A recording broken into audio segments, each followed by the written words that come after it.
Ada orang yang ketika berdoa kepada Allah, bukan Allah tidak mengabulkan, karena hukum doa itu dalam Al-Quran begitu disampaikan Allah pasti kabulkan. Quran surah kedua Al-Baqarah ayat 186, posisi paling kiri sebelah bawah. Lihat kalimatnya.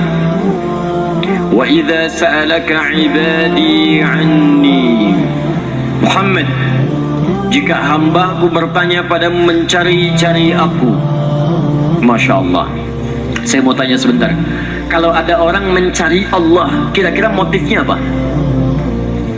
Butuh. Butuh. Silakan, kalau sedang butuhkan rajin ibadahnya. Oh, kemarin gajian naik, lupa. Begitu tertunda 3 bulan, mulai tahajud, baca Quran, puasa, belum juga dikabulkan. Minta lagi, ya Allah, saya sudah tahajud, ya Allah, sudah puasa, sudah baca Quran, kenapa belum dikabulkan juga? Tahajud baru 1 rakaat, Masya Allah. Baca Quran 1 ayat, puasa setengah hari udah buka, minta dikabulkan. Lihat teman-teman, setiap orang mendekat kepada Allah pasti punya permohonan. Lihat jawaban Quran. Ujibu da'watad da'i idza da'ani. Ujib kalimatnya mudhari'. Mudhari' itu progresif, terus. Kalau dalam bahasa Inggris present, continuous, future. Present sekarang, continuous terus, future di masa depan. Jadi sifat doa itu, kalau Anda minta sekarang akan dikabulkan, minta nanti akan dikabulkan, minta di masa depan akan dikabulkan dengan cara Allah yang terbaik, yang dikabulkan menurut maslahat untuk Anda. Jadi sifat doa itu kalau diberikan pasti dikabulkan, entah sekarang, besok, atau nanti saat kita siap menerimanya. Yang jadi masalah, ada orang minta yang lain dikabulkan, dia tidak. Ini masalahnya. Dan ternyata bukan Allah nggak ngabulkan, bukan. Ketika Allah akan berikan, tidak tembus pada dirinya. Nih lihat, ini apa? Jangan katakan wallahu a'lam, gelas ya. Baik. Di atasnya ada apa? Tutup. Saya buka tutupnya. Perhatikan baik-baik. Ini apa? Spidol. Kalau saya masukkan ke dalam gelas, bisa masuk? Masuk. Lihat baik-baik. Sekarang saya tutup dengan ini. Masih bisa masuk?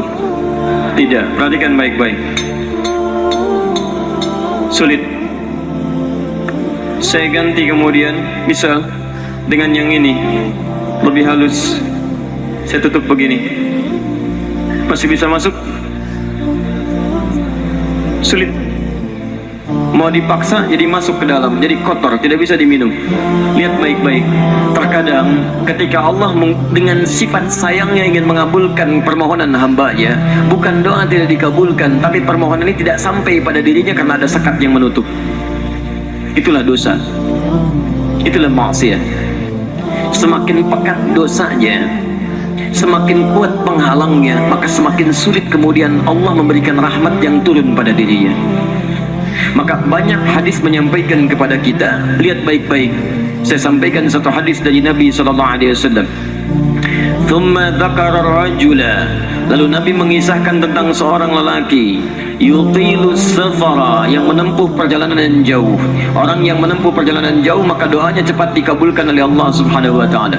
Teman-teman yang ikut dari Bandar Lampung, ada yang tadi jaraknya 150 km Tulang Bawang dari sini, lihat, begitu di jalan mohon kepada Allah, minta. Ya, safar yang baik itu cepat mengabulkan doa. Orang ini safar. Yamuddu yadaihi ila sama, dia mengangkat tangannya ke langit begini. Orang yang berdoa mengangkat tangan itu lebih cepat dikabulkan daripada yang diam. Hadisnya banyak. Di Abu Dawud nomor hadis 1480 sampai 1490. Awas, innallaha hayyun karimun. Allah itu maha pemalu dan maha mulia, dan akan merasa malu kalau meninggalkan hamba yang mengangkat tangan, menurunkan tangannya dalam keadaan hampa. Maksudnya, orang yang mengangkat tangan akan lebih cepat dikabulkan doanya dibandingkan yang diam. 3. Sayaqulu ya Rabb, ya Rabb. Maka dia berkata, Ya Rabb, Ya Rabb, memohon dengan al-asma'ul husna, sifat rububiyah Allah yang kalau dimintakan dikabulkan. Ya Rabb, Ya Rabb. Quran surah ke-17 ayat 110 sampai 111, paling kanan di pertengahan. Lihat baik-baik. Allah menjamin dalam Al-Quran seseorang yang memohon kepada Allah dengan kalimat-kalimat al-asma'ul husna akan lebih cepat dikabulkan dibanding orang yang langsung memohon kepada Allah tanpa menyebut kalimat al-asma'ul husna. Qulid'ullaha awid'ur rahman ayyamma tad'u falahul asma'ul husna. Kalau Anda punya masalah, sebut nama Allah, bukan mengeluh, atau sebut namanya Ya Rahman. Tapi kalau Anda mampu, cari nama-nama Allah yang terbaik sesuai dengan persoalan yang sedang kita hadapi. Namanya Al-Asma'ul Husna. Jadi Asma'ul Husna itu bukan dihafal. Ya Allah, Ya Rahman, Ya Rahim, Ya Malik, Ya Qudus. Boleh dihafalkan, tapi hafalan ini maksudnya membantu kita untuk bisa memilihnya saat kita membutuhkannya. Misal, Anda sedang punya masalah kesulitan, mau berdoa, sebut namanya yang sesuai dengan kesulitan Anda. Ya Al-Fattah. Masalahnya rezeki, sebut Ya Allah, Ya Razzaq. Di pekerjaan ada yang ganggu Anda, sebut Ya Allah, Ya Jabbar. Anda punya masalah, Ya Allah, Ya Sabar. Nggak harus disebutkan semuanya. Ya Allah, Ya Rahman, Ya Rahim, Ya Malik, Ya Qudus, ya. Semua disebutkan. Masya Allah. Akhirnya yang tidak diminta pun diberikan. Anda nggak sedang punya masalah, Ya Sabar, Ya Sabar. Sabar itu adalah permohonan kepada Allah supaya diberikan kesabaran saat punya masalah. Anda nggak sedang punya masalah, minta diberikan kesabaran. Itu artinya sama dengan minta masalah. Hati-hati. Banyak kalimat-kalimatnya, pilih. Kitab Al-Aqaid Al-Islamiyah karangan Syekh Sayyid Sabiq, halaman 24 sampai 59, posisi paling kanan di pertengahan. Dikisahkan seorang lelaki bermohon kepada Allah setelah dia selesai menunaikan salat. Lihat kalimatnya. Allahumma innaka antal ahadus samad alladzi lam yalid wa lam yulad wa lam yakul lahu kufuwan ahad. Allahumma inni as'aluka an taghfira li. Dia sebutkan al-asmaul husna. Allahumma inni as'aluka innaka antal ahad as-samad, al-asmaul husna alladzi lam yalid wa lam yulad wa lam yakul lahu kufuwan ahad. Allahumma inni as'aluka an taghfira li. Mohon ampuni dosa saya, ya Allah. Ampuni saya, ampuni saya. Apa jawab Nabi? At-tadri bimadza tas'al? Tahukah engkau barusan mengucapkan kalimat apa saat berdoa? Kata orang ini, wallahu wa rasuluhu a'lam. Kata Nabi, lihat kalimatnya. Faqad du'ita bi asma'illahil a'zam idza du'iya biha ajaba wa idza su'ila biha a'ta. Kamu baru saja berdoa memohon kepada Allah dengan nama-nama Allah yang paling agung, al-asmaul husna, yang kalau dimulai doa dengan menyebutkan itu, doa akan dikabulkan, permintaan akan diberikan. Tapi ini aneh. Lihat baik-baik. Orang tadi melakukan 3 hal. Perjalanan panjang, masih ingat? Mengangkat tangan ke langit, membuka dengan al-asma'ul husna. 3-tiganya dikerjakan. Seharusnya doa dia 6 kali lebih cepat dikabulkan oleh Allah dibandingkan doa orang biasa. Tapi apa kata Nabi? Lihat baik-baik. Anna yustajabu lidzalik, anna yustajabu lidzalik. Mustahil doanya bisa terjawab. Mustahil doanya bisa dijawab. Sifat doa dimohonkan, dikabulkan. Tapi yang ini kata Nabi, anna yustajabu lidzalik, mustahil doanya bisa dijawab. Kenapa?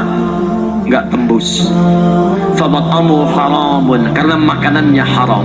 Ketika Anda memakan yang haram, maka makanan jadi sekat dalam diri Anda, menjadi penghalang doa itu sampai kepada diri Anda. Tuh. Mashrabu haramun, minumannya haram, lebih tebal lagi. Malbasu haramun, pakaiannya haram, lebih tebal lagi. Sulit. Wa ghudhiya biharamin, dan perangkat hidupnya haram, lebih sulit lagi. Nggak tembus-tembus. Yang paling celaka, dibawa yang haram ke rumah, dimasak kemudian oleh ibunya, dibagikan kepada anak-anaknya, muncul haram di keluarga, maka sulit turun rahmat ke dalam keluarga itu. Makanya kalau sudah maksiat terjadi, maka mohon maaf, rahmat sulit diturunkan, hidayah sulit masuk dalam diri seseorang. Maaf, Ini yang haram beredar dengan darah masuk ke dalam telinga. Quran kemudian muncul surah ke-6 ayat 25. Wa fi adhanihim waqra, di telinganya akan ada sumbatan. Bukan nggak bisa dengar, yang lain kedengaran. Cuman ketika diminta yang baik-baik nggak tembus dalam telinganya. Konser musik di GBK di Jakarta, Masya Allah, dari Lampung kedengaran. Masjid yang jaraknya 5 meter dari rumah gak nyampe. Ini rumah dia, ini masjid, mikrofon masjid ke rumahnya begini nih. Sepeda ada, motor ada, mobil ada, kendaraan ada. Allahu Akbar, hayya 'alas shalah, gak dengar. Koma, gak dengar. Konser musik yang jaraknya cukup jauh, Masya Allah, sebelum artisnya datang tiketnya udah habis. Masjid kurang apa lagi, soundnya jelas, panggilannya bagus, ustadznya datang sendiri, nerangkan sendiri, nulis sendiri, kadang-kadang ngapus sendiri, live juga, kemudian ada snacknya, aquanya ada, semua kelengkapannya ada. Dengan semua itu belum menyentuh Anda terpanggil untuk datang, coba cek maksiat apa yang sudah Anda kerjakan.